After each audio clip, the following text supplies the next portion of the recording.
Hey everybody, welcome back to Sports Tea. Sorry I didn't play my intro. I forgot to put it on there, but welcome back guys. Wow, really exciting playoff evening, right? We have a lot to talk about tonight. This is actually not the first topic. We're talking about Tom Thibodeau. He got fired from the Knicks, right? Wrongful termination. That's what Stephen A. Smith is screaming about. And I thought that it was really interesting just because I I don't really I don't think that it was actually wrongful. So I'm gonna react to some of the things that were said about it. Tibbs getting fired, I was wrong, guys. So that's the first thing that I want to say straight out of the gate. I was wrong about his termination. I didn't think that it was gonna happen. I just did not see this coming. I really didn't because the Knicks, they never respond to what we want them to do. What makes sense, the New York Knicks usually don't do typically. So I just did not think that Tom Thibodeau was going to get fired. They were so bought into his style that I just didn't think it was going to happen. But here's what they were talking about on Get Up. They were reacting to Stephen A. Smith and First Takes, like just really angry reaction to the firing. Stephen A. Smith is outraged. Mad Dog Russo is outraged. Let's hear some of what they had to say about this. The Knicks just made their deepest playoff run in 25 years, and so, of course, they couldn't wait to fire their coach, Tom Thibodeau, which they did yesterday. The announcement coming 3 days after they were eliminated in Game 6 of the Eastern Conference Final against the Pacers, against whom they were favored. Here was Stephen A. yesterday on the stunning decision. Why the hell is he out of a job? Again. He's not flawless. Does it make sense, ladies and gentlemen, for us to look at Leon Rose and the New York Knicks and say, yo, you kind of compromised him because he's an offensive-minded coach? I just think that when the man just took you to Game 6 of the Eastern Conference Finals, when the team wasn't what it was last year in terms of grit, because of the moves you made as the executive of the team, firing the coach is just bordering on scapegoat status. But that's just me. That's just him, and let's hear what our crew has to say. Again, Coach Bickerstaff coached against Thibbs and the Knicks in the first round of the playoffs. Alan and Monica, you know the insides of this team and this organization as well as anyone working with them on a day-to-day basis. But Winman, I will start with you. People are waking up this morning saying, why did the Knicks do this? What is the answer? There was something interesting that happened in this Eastern Conference Finals that was actually unusual, and that was that Tom Thibodeau made changes to his coaching style. And when it was successful, and I'm talking about changing his starting lineup, putting Mitchell Robinson in, going deeper into his bench than he had all season, changing up some of his strategies. When that worked, after the Knicks were down 0-2 and they won 2 of the next 3 games, in a strange way, it underscored, I think, the Knicks' decision to fire him because it showed that he was maybe way too rigid. And it's hard to negotiate with Thibbs. He's not somebody who uses his assistant coaches. So it's not something like you could negotiate with him about changing his staff to change his rigidity going forward. And then there were the instances during the season where his own players, kind of questioned him. He had Mikal Bridges, who's the Iron Man of the entire NBA, at one point coming out and saying he basically needed to play less and Thibbs needed to use his bench more. Even the change to Mitchell Robinson in that series, Josh Hart, who went to the bench, said that he'd actually come to the coaches with it in the previous series against the Celtics. So sometimes changes can actually underscore weakness, and that's what happened here. A fascinating thing. And so you got Stephen A. wondering if this was management driven. Many will wonder if it's owner driven because the owner has been known to be impetuous in the past. Some will wonder if it was player driven because you heard, Mitch, the comments there that Wendy just referenced from Mikal Bridges and whatnot. I will ask Alan and Monica. Alan, you first. What is your sense of where this came from, why it happened? This feels player driven. This feels like something that throughout the season there have been rumblings about players who are not happy with their roles, confused by their roles, lack of accountability with certain players sometimes throughout the season when it comes to defense or assignments or other things like that. It has been building throughout the season, but it was something that you felt like the players publicly and most of the lead players, especially Jalen Brunson, you heard his final statements of the season were in support of Tom Thibodeau. It just seemed like that you just keep moving forward and you make your adjustments. It did not seem that it was going to reach a point where they would make a drastic move like this, but the players in their exit interviews with front office and also ownership, enough of that information was collected to feel like if a move was going to be made, you got to make it now. So I would very much put this on the players. Monica, what's your reaction? I'm surprised but not shocked. I think in today's NBA, and we've all been around the league long enough to know, it is very collaborative. And as Wendy and Alan just laid out, like if the conversation is not a two-way street with not just your players, but with front office, with folks that are involved with seeing the organization move forward, it gets a little tricky. And I think now, because of the opportunity this year and the championship really being in your view in terms of what's happening in the Eastern Conference, this is done with respect for what Thibbs helped to establish in terms of the last 3 years and the back-to-back 50-win seasons. But I do think moving forward, you got to jump into 2025 NBA and some of the things that worked of yesteryear, as we saw in the Eastern Conference Finals, you just can't hold on to those that tightly. The life of a head coach in the NBA. So, first take, get up. They had obviously they felt like they were cooking on this, you know. I want you guys to continue to hear some more of what Windhorst and some others had to say. Mad Dog Russo in particular, they were outraged about this firing. Line, Windman, go. Yeah, I think there's a perception clearly from the organization that you are right, Greeny, that this team should still be playing. I disagree with that. I think the better team won the Eastern Conference Finals, and I will just point out, between Jeff Van Gundy, the last time they reached the Eastern Conference Finals, and this year, the Knicks had 13 head coaches before they got to Tom Thibodeau. Keep that in mind. Yes, I mean that's the point. You look at what they were. You look at what he made them. This becomes. Everyone thinks, oh, what a great job this is. Look how good the players are. Be a little careful what you wish for. New York fresh off their deepest playoff run in a quarter century. The Knicks fired their coach yesterday, 3 days after they got knocked out in the East Final in 6 games by the Pacers, against whom they were a favorite. Here was Mad Dog yesterday pointing the finger of blame. This is about Dolan. Don't let anybody in America hear you say, oh, this is Leon Rose. Nonsense. Nonsense. Rose doesn't have any power there. Dolan does. He sits on the baseline with a dopey hat on, thinking they know something about me. He wouldn't even know who George Mikan is. This is not fair, what they did to this guy, who gave his life and blood to the franchise and took him to the conference. Fine, I've been there since 2000. My God almighty. And you get him out because you lost a rugged 6-game series to Indiana? Oh, come on, please. What a disgrace. So what we now understand is that knowledge of the body of work of George Mikan should be part of the litmus test for ownership in the NBA. There's no one better than Chris Mad Dog Russo. I say that with all of the admiration in the world. So we had Stephen A. blaming Leon Rose, and we had Chris Russo blaming the owner, and we got on our team here, we're blaming the players. So we got a lot of different places that we can point the finger here to figure out where it is that Tom Thibodeau got fired. And at the end of the day, maybe some people believe it was maybe we could all be right. It could all be right. That could be the bottom line. So we talked about why it happened before. Let's talk about where it goes from here. Wendy, I would present to you that in this city in particular, with this team in particular, filling a seat where the expectation now is at minimum winning 50-something games and making it to at least the conference final, if not taking the next step forward, that's not an easy job, no matter who it is that takes it. So in what direction should we be looking next in New York? Windman. Well, you have a veteran team that is ready to win now, so you need to have a proven coach. I don't think this is time for an experimental hire. And there were 3 proven coaches that all lost their job near the end of the season or during the season that would, come to mind. One would be Mike Brown, last year's coach of the year with the Sacramento Kings, or maybe it was 2 years ago, coach of the year with the Sacramento Kings. Long track record of history, has coached teams to the finals, instantaneous respect. You have Michael Malone, a championship coach who was fired with 3 games left in the season. Again, he has long ties to the Knicks organization, grew up in New York. His father was on the staff. And you have Taylor Jenkins, who was also fired late in the season. Again, a successful head coach, the Memphis Grizzlies. You look at our colleague here on this set, JD Bickerstaff. This is a guy who was a successful head coach with the Cavaliers and was let go last year. And look what happened to him when they hired him in a good situation for him. He obviously carried that right over and was second for coach of the year. I would just bring up one more name. I would check on, in the interest of Jeff Van Gundy. Van Gundy won rave reviews from the Clippers players throughout the entire season. He is extremely close to Tom Thibodeau. He also missed part of the season with personal reasons, so I'm not sure he wants this job. But if I were the Knicks, I would call the agent. That would be extremely popular in New York. I can say that.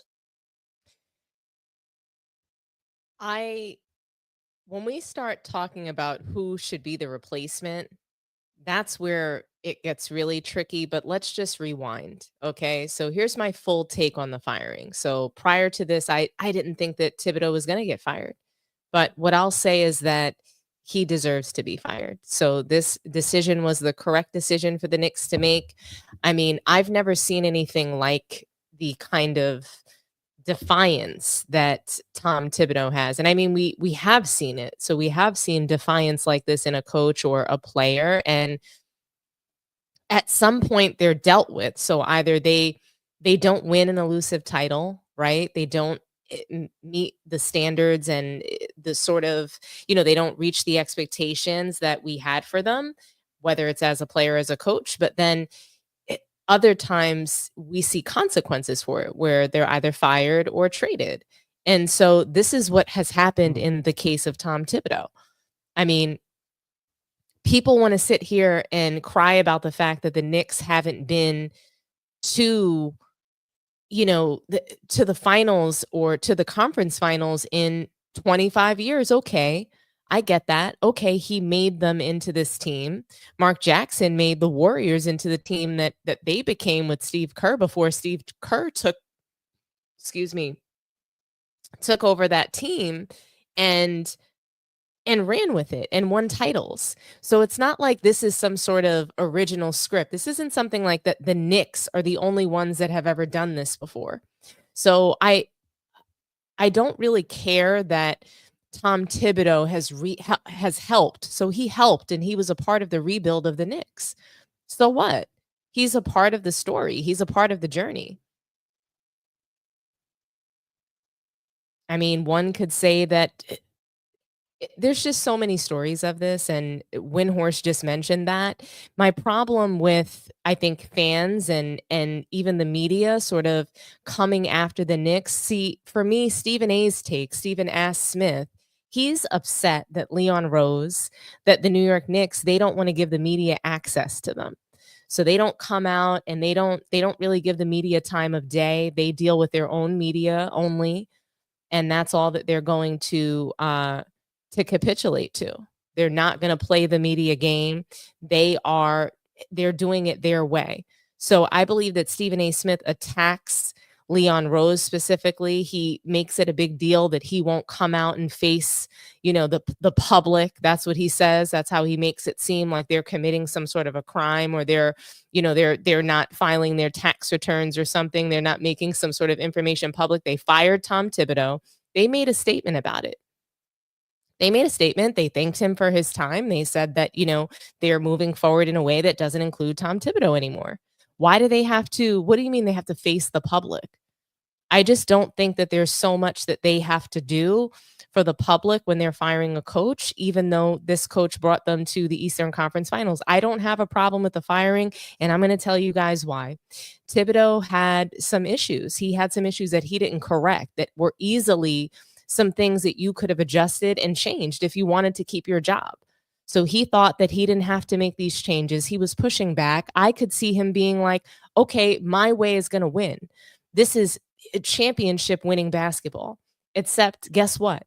Thibodeau and his coaching lost to the same exact coach and team that they lost to the prior year. So yeah, we can brag about that we got to the Eastern Conference Finals. Had we faced the Pacers in the first round, would we have been a first round knockout? Is that what would have happened? I don't know. But what I'm saying is that they lost to the same team 2 years in a row with an upgraded roster. So it wasn't the talent. It is the coaching. And quite frankly, Thibodeau looked like he had legit brain fog. Just the image of him standing on the sidelines with brain fog. It was just, even when I just pull up this graphic right here, look at this face. He's just, at the end of the game, he was out coached several times. And Carlisle and his coaching out coached Thibodeau 2 years in a row. That's the problem here. It's the 2 years in a row. When you're making the same mistake, and we talk about it, we sit down and we talk about how we're going to execute, in the following season and things that we could have done better. And you're hindsighting. If that's not a part of the hindsight and you come out and you do the same thing, what am I going to do if I'm your boss? If I'm an owner of a team, I would have fired Tom Thibodeau. So a team member that reports to me, if they're making the same mistake, I'm coaching you on it. I'm saying like, hey, this isn't working. Players were coming out saying, hey, we're getting played too much. This isn't sustainable. So not only were they vocal on his team, he didn't want to listen. So when you are defiant, when you're not open to feedback, when you're not flexible to make adjustments, you don't start playing the bench until the Eastern Conference Finals. That's a problem. He did not utilize his bench until the Eastern Conference Finals. That doesn't make any sense. That's not going to work. That's why he got fired. He's a defiant coach. He did not listen. He was insubordinate to his bosses. If you think that they told him, yeah, come right out and coach against the Pacers the same way you did last year and lose the series again, and we're just going to pat you on the back because you made it to the Eastern Conference Finals. No, that's not how that works. If I'm the organization, I'm putting him on a write-up. Okay, the players are coming out against you. They're complaining. This is a warning.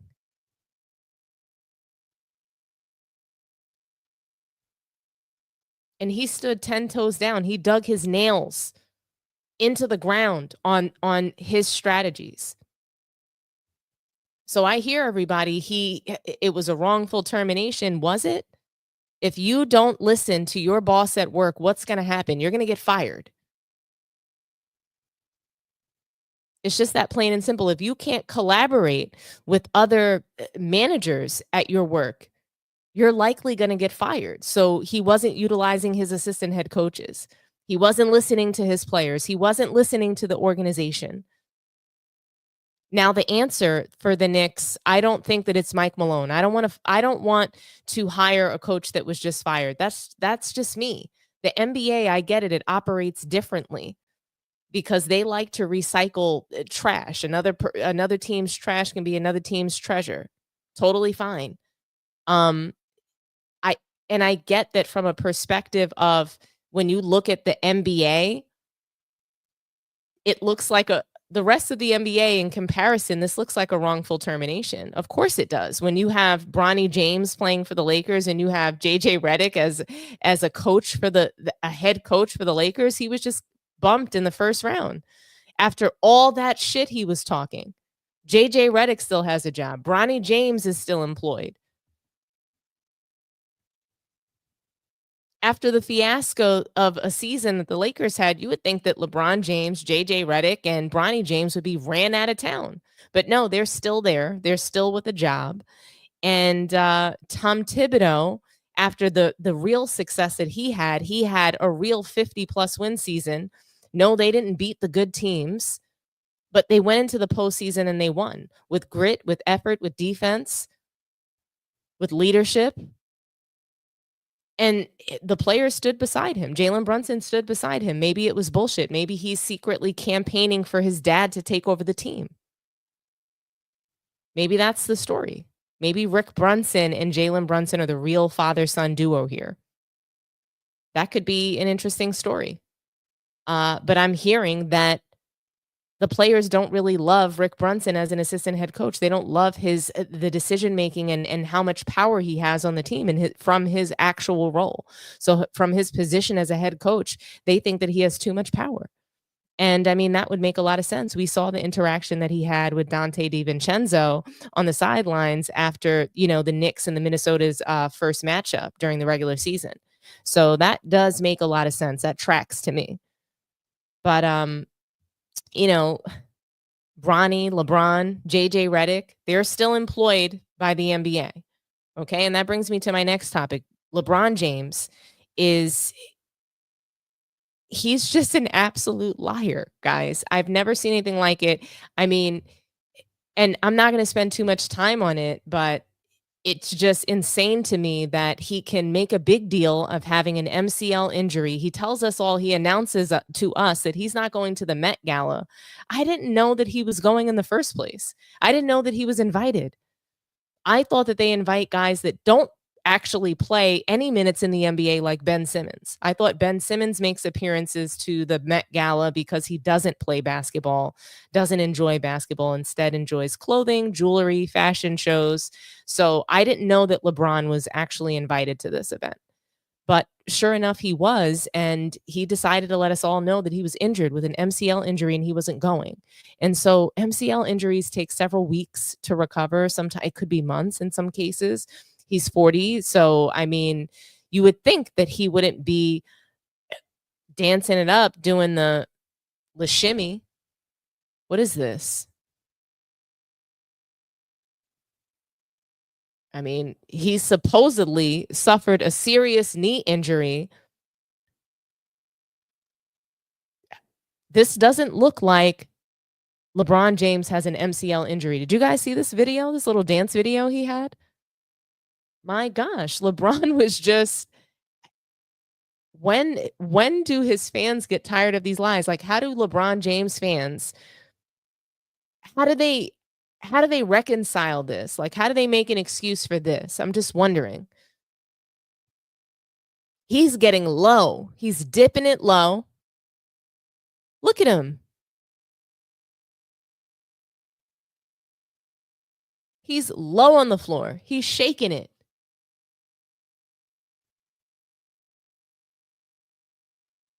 LeBron is out here dipping it low, dancing it up. La Dance King, La Shimmy King. I mean, we've seen him do the salsa.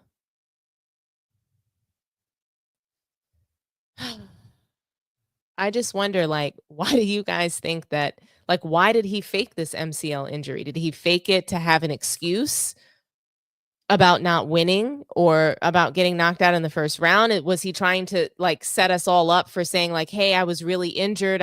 We had no business being in the playoffs, but I willed my team. They weren't good enough to even think that they could make it. But I put the idea in their mind. Because LeBron James is always minding the game, right, guys? He's always minding the game. And I mean, he was minding the game and previewing the finals. And that brings me to the next topic. I constantly worry about and wonder, like, what is the purpose of Mind the Game? Like, what is the purpose of this podcast? People keep saying, like, it's supposed to be a Kobe-like details, breaking down the game, strategies and things of that nature. But I just don't hear it. And in this last episode, towards the end of the episode, it says at the end of the video, it says LeBron breaking down LeBron's Thunder analysis. And so anytime I see the word LeBron and analysis in it, it always, like, piques my interest. Like, is he actually going to speak eloquently or intelligently about the game of basketball that he plays and about another team or another player? And so I have to play this for you guys because he's just bumbling and fumbling. And this is a show that he produces. This is a show that he plans. He is basically spreading narratives, whether they're false. Some things might be true, and then he sprinkles in some lies and revises history. He uses this podcast basically to talk about himself, his career. He gives his fans another souvenir. The LeBarbie fans have basically just something to chew on and run with. So here's what he's saying when he talks about the Thunder and his analysis. And, I thought it was really interesting, just given that obviously the finals were going to start tonight. So he gets into his thoughts on the Thunder and he analyzes them. And this is his analysis. Let's hear it. And he said about their defense, it felt like it was 15 guys on a puppet string. Like, hey, if you're a coach, like that's about it. That's as a star player. 15 guys on a puppet string. That means every single one of them are connected. You slide, I slide. You move, I move. And it starts with those guys at the perimeter's position. Jada Williams, Lou Dort, Shea. Shea was one of the best guys with his hands. You don't look at him as a primary defender, but he was up there in the top 5, maybe top 3 in steals per game. And then you have those 2 athletic bigs that they have in Hartenstein and and the big fellas. So it's key when you have those guys. With Chet Holmgren. So that is, they have a system in place, but it helps with the athleticism and the personnel, like you said. And then they come off the bench with one of my favorite teammates of all time, and Alex Caruso, who is like dog. He's the ultimate Swiss Army knife. We've literally seen him guard Giannis. We've seen him guard the Joker. We've seen him guard Ant. We've seen him guard Julius Randle. We've seen him guard Jamal Murray throughout this whole postseason.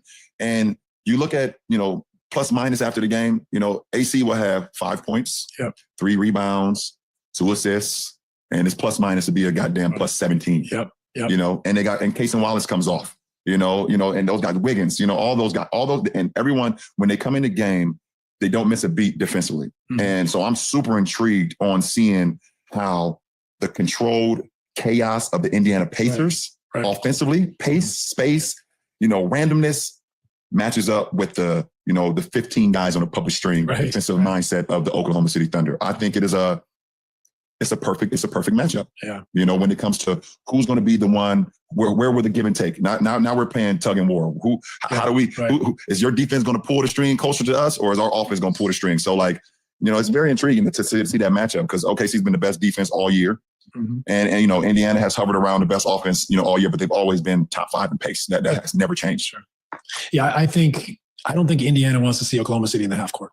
I think it's so important for them to get out there before they get set, before they get those long arms, those mobile defenders loading to the ball. I agree. You know, because they have the functionality to just switch all that stuff to play. I think what OKC does, and you can see it against Minnesota or anyone, but like, you know, meeting Ant at half court, Dort, physical, you know, excellent defender, building a kind of a wall, one-man wall of presence. And the second guy in there zoning up. Then a back line of 3, which is really intelligent. They have a great feel for how high they should be. You know, I always love when defenses push the boundaries on leaving from the baseline to like the block empty. Like, how high can we step to shrink the floor and say, yeah, you can go and try to find guys in the corner over long arms, at the rim over, you know, when we got you out at 35 feet. So why cover this space? Let's compress the floor and move up. And I think their back line does a great job of stepping up higher and higher as long as they can to shrink the floor, to take space away, to bait you into doing things. And just, like I said, putting doubt in people's minds. Yeah, absolutely.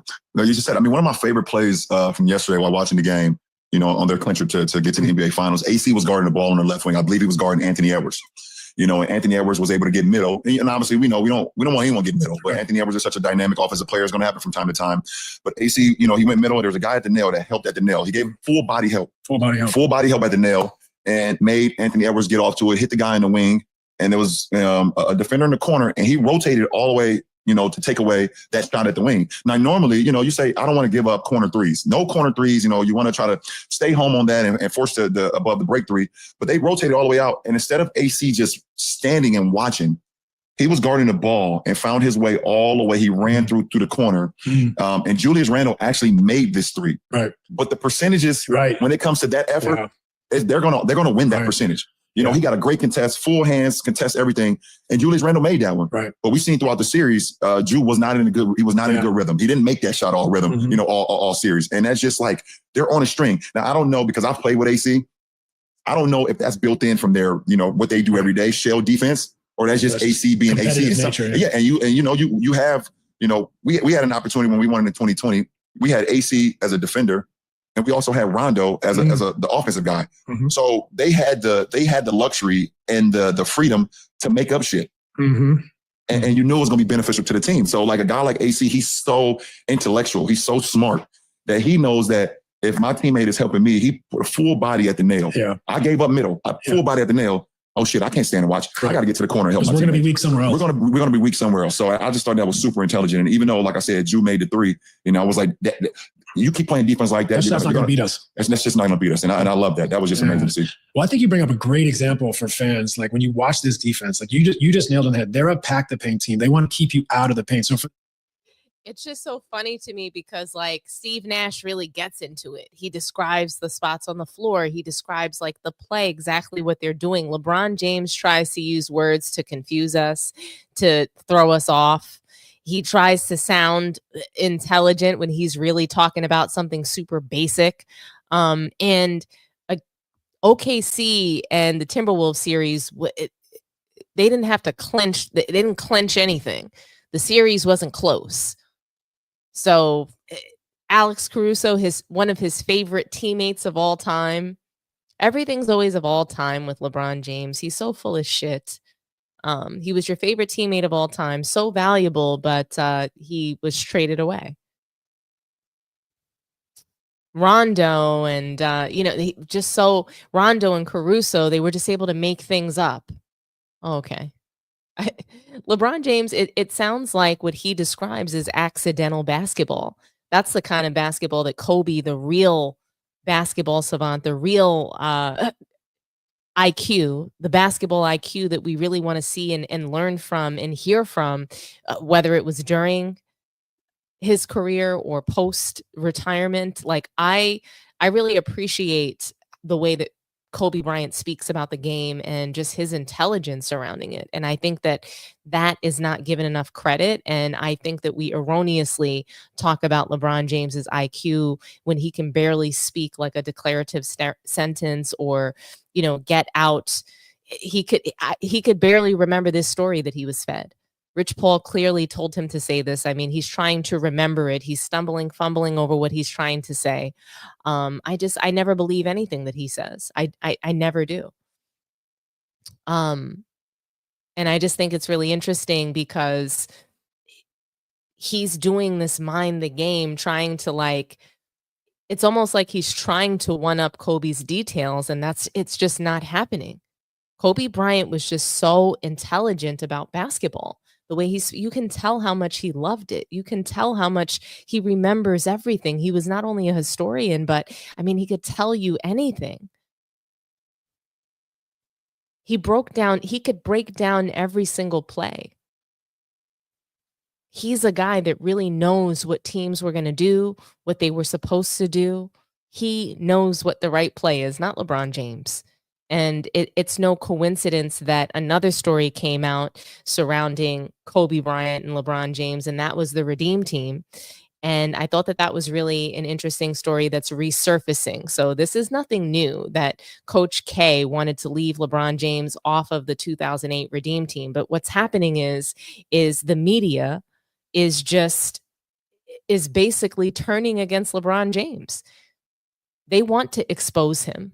With Michael Jordan coming back next year to, NBA on NBC, they want to expose LeBron James. That's clear to me. I think it's clear to other people as well. They're turning on him. They are clearly picking a side, and they want to continue to make sure that people don't even think for a second that LeBron James is the GOAT, because he's not. The GOAT to be left off the 2008 Redeem Team after just winning a bronze medal. And guys, again, this is not a news story, but for some reason, this is resurfacing. Basketball Network resurfaced this story, and this all stems from the original story is Brian Windhorst wrote about this. He wrote about it in 2010.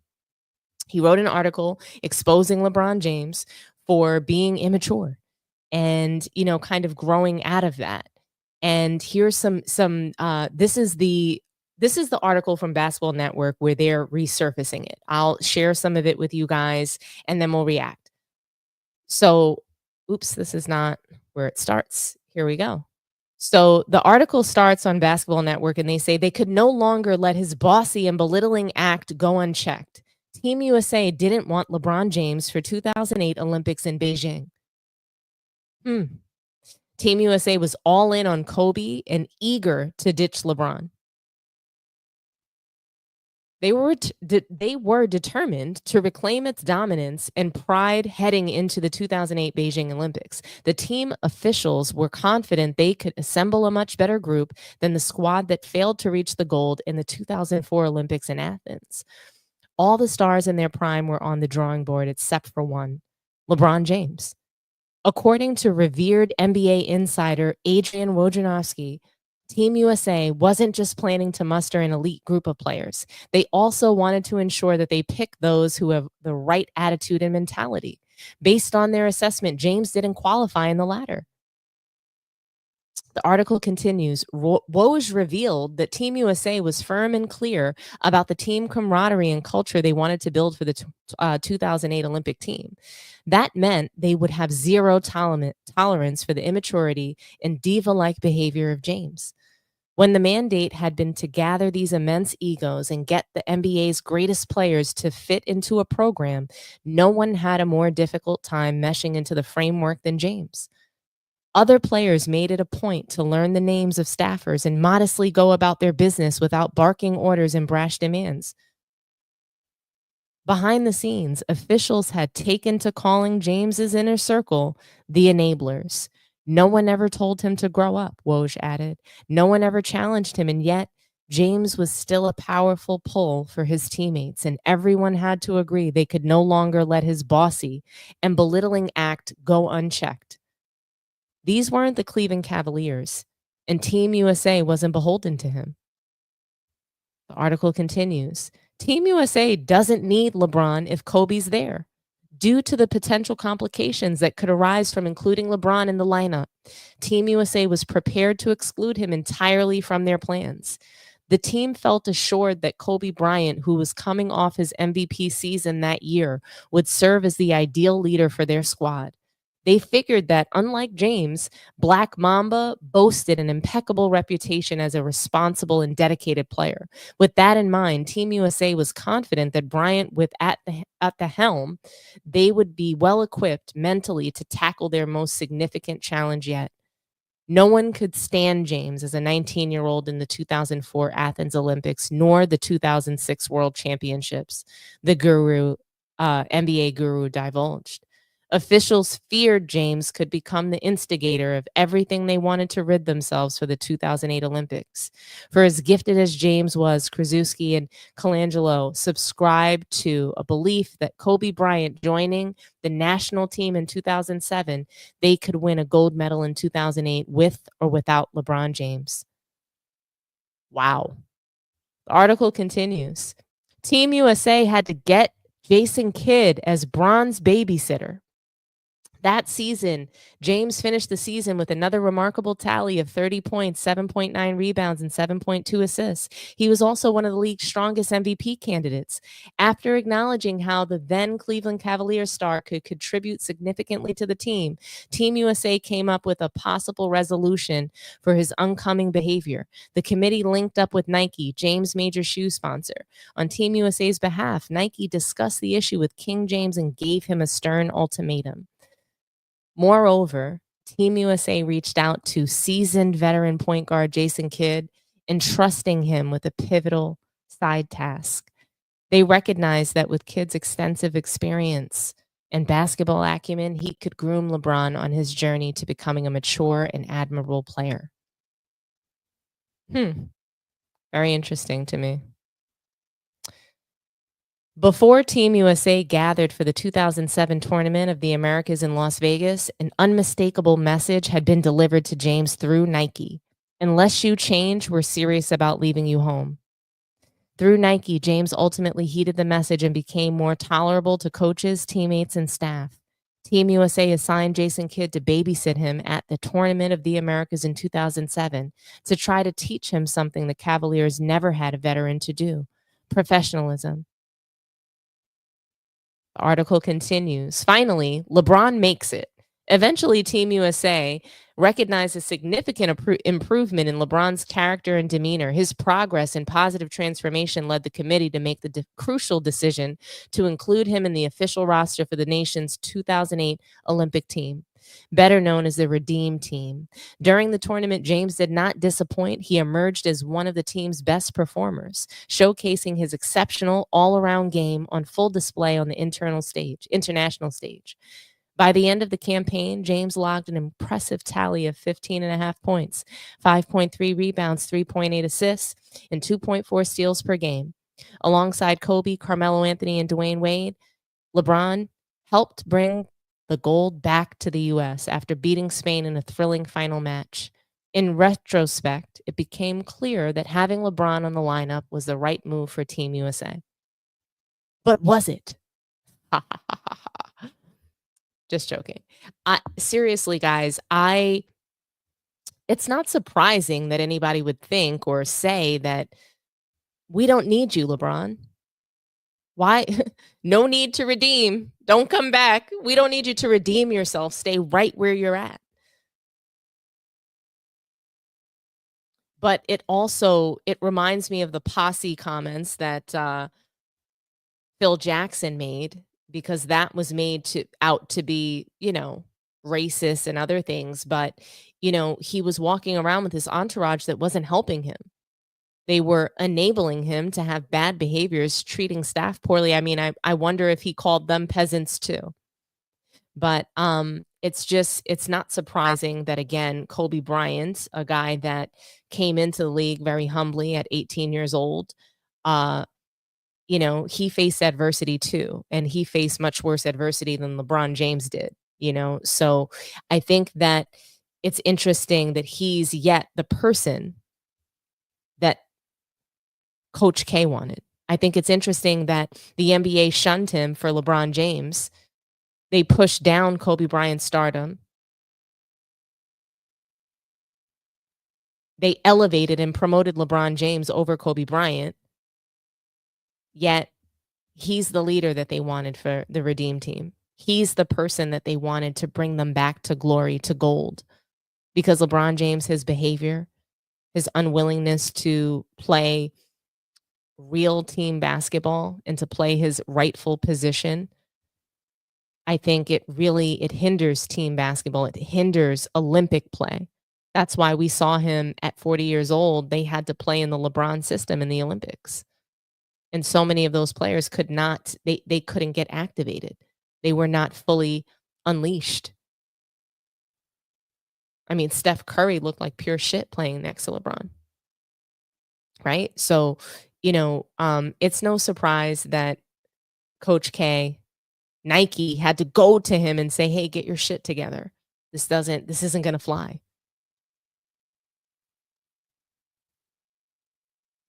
Coach K was just like, hey, I'm good, love, enjoy. We don't need you. We don't need you. No need to redeem. We're good. But I'm sure that LeBron James wound up being forced onto the redeem team, obviously by Nike. Nike went and threatened him and tried to scare him, but they probably were never going to leave him off of the team.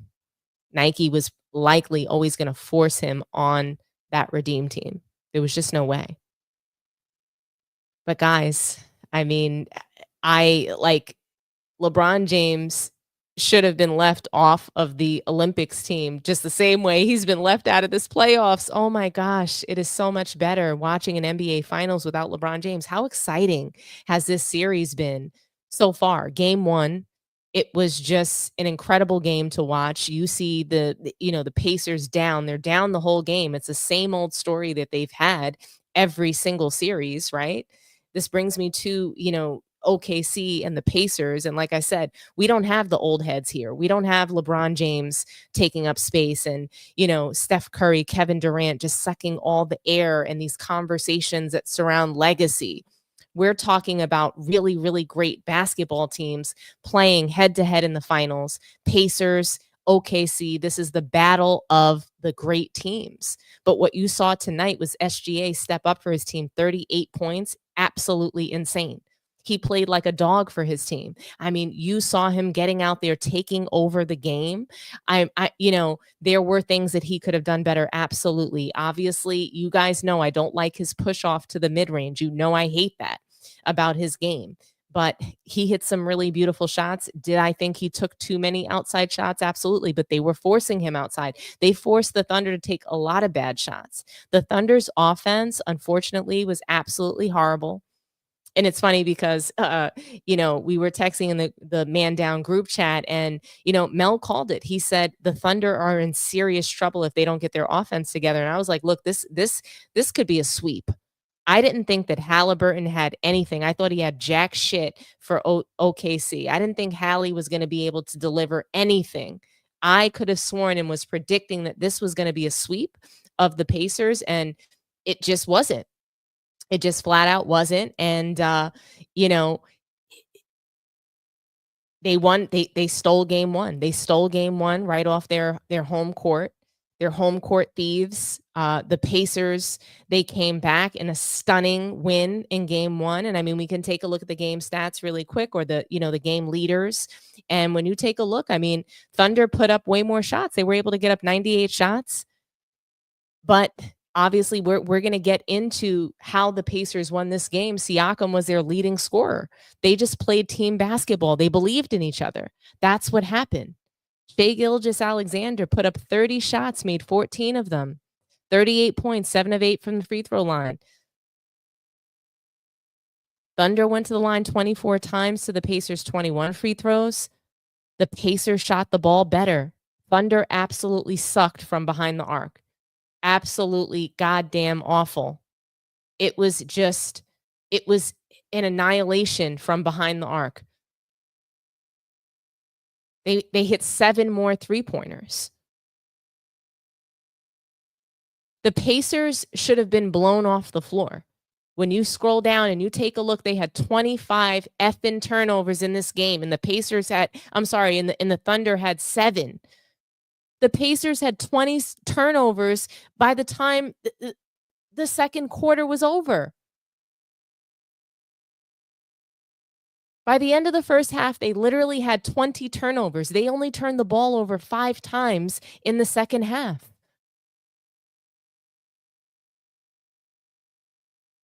The Thunder completely shit the bed in the second half. They lost the game in the second half. Pacers walked them down in the third quarter, and they proceeded to beat them with poise and patience in the fourth quarter.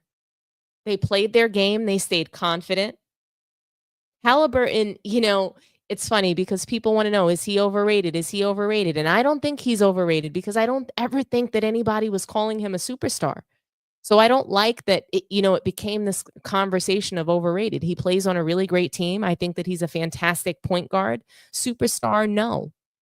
He is one of the most clutch players. He probably is the most clutch players. He's in the finals right now, and he has hit nothing but game-winning shots every series. But I have to tell you, Haliburton is much more comfortable taking uncontested shots. So the Pacers are getting wide open looks and hitting them. So Thunder has to defend the perimeter better in order for them to win the series. They're going to have to increase their offense because their defense is that's been their best offense. I mean, look at them. Chet Holmgren, 6 points, 24 minutes, 6 points. He's got to do more.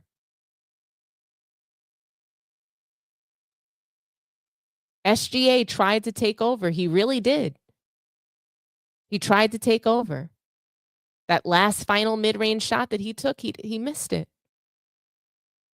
Caruso took way too many shots, in my opinion. I know it shows only 8, but when I saw him taking back-to-back three-pointers, I'm like, get the goddamn ball out of his hands. He has no business shooting it like that. The Pacers, I mean, look at them. They played as a team. They played together. That was their success formula. Playing as a team, winning together.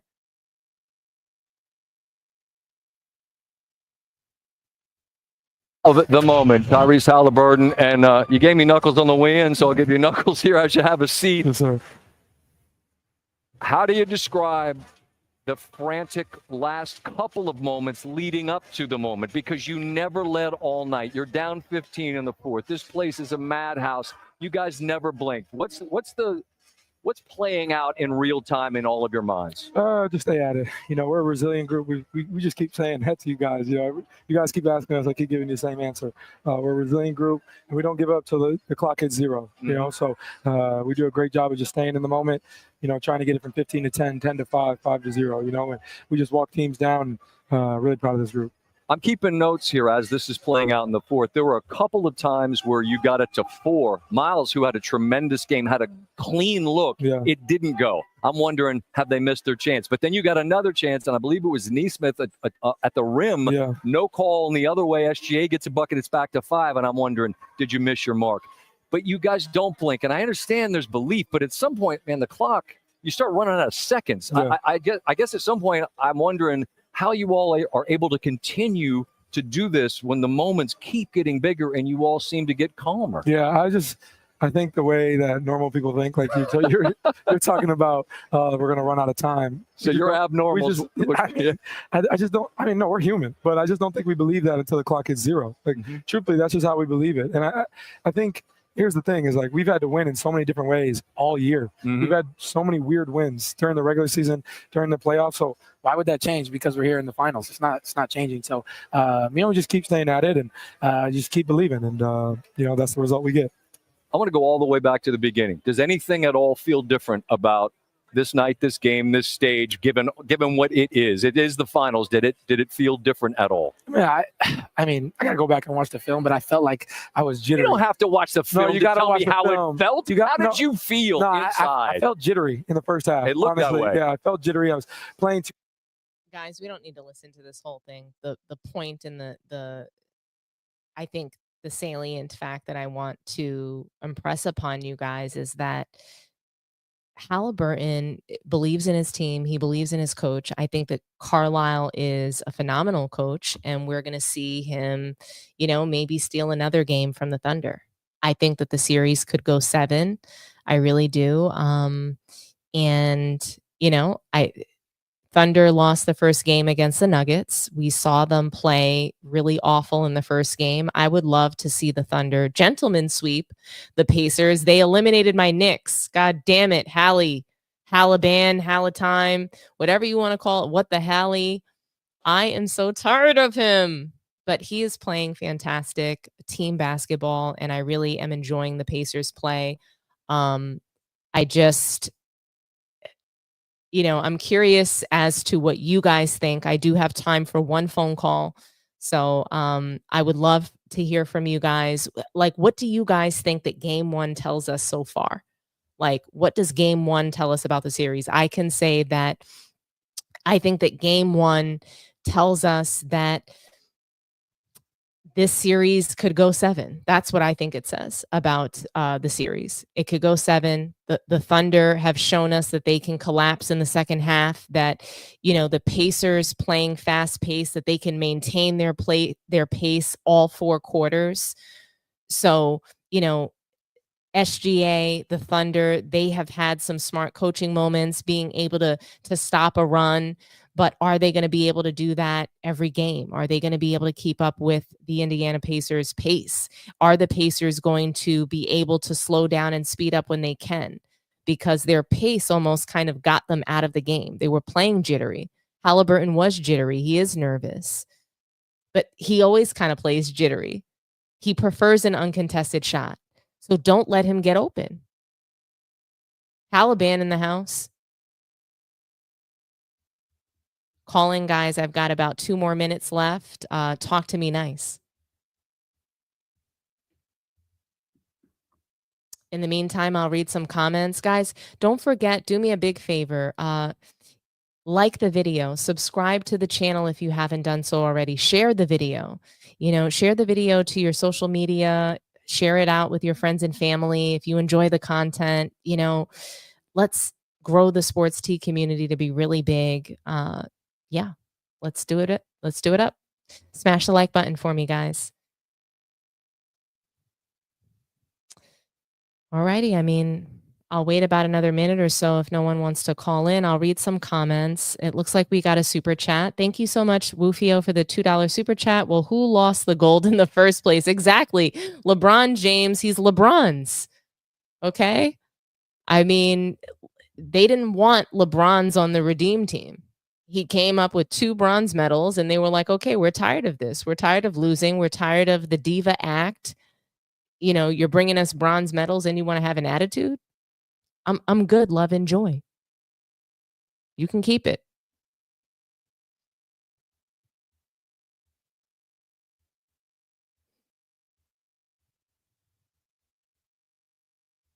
Let's see. Since LeBron's exit, no drama, just basketball. It's true. Shai Gilgeous-Alexander has been a joy to watch. Really beautiful basketball. The defense, the hustle plays, the effort, the coaching on display. Salute to Eden Jr. He's been a member for 5 months. Dominique, in my opinion, Siakam is an underrated factor as he is a season finals player. He learned from great veterans at the Raptors. I hear you. I hear you. And I think that he's one of the pieces on the Pacers that make them so lethal. So I don't think he's an underrated factor, though. I think he's just like Haliburton. I think he's a part of their team and a very important part of their team. And I think that all of the pieces that they have are so critical and they use them all. And that's what I love about the Pacers. Everybody is serviceable on their team. Their coach is just very intelligent. He's out coaching everybody in the NBA. That's what's happening right now. He's utilized his players. He's played them in the way that he was supposed to in order to get the best results. So I think that Siakam is a good player. I just think that he's a good player on a good team. I don't think he's underrated. I think he gets the credit that he deserves. I think that Tyrese Haliburton gives him the credit that he deserves. I think that everybody on the Pacers, they're playing together really great team basketball. Somebody said Obi Toppin got Indy that game. Obi Toppin has, his athleticism, he's been making really smart plays. Really proud of him. Miles Turner, I mean, they're just everybody's mentioning somebody different because the whole team played well. They don't need Haliburton to score 30. That's why I'm saying Haliburton's not a superstar. They might have been able to win without him on the floor. I'm not going to go that far, but I'm just saying that they have been playing really good basketball. So,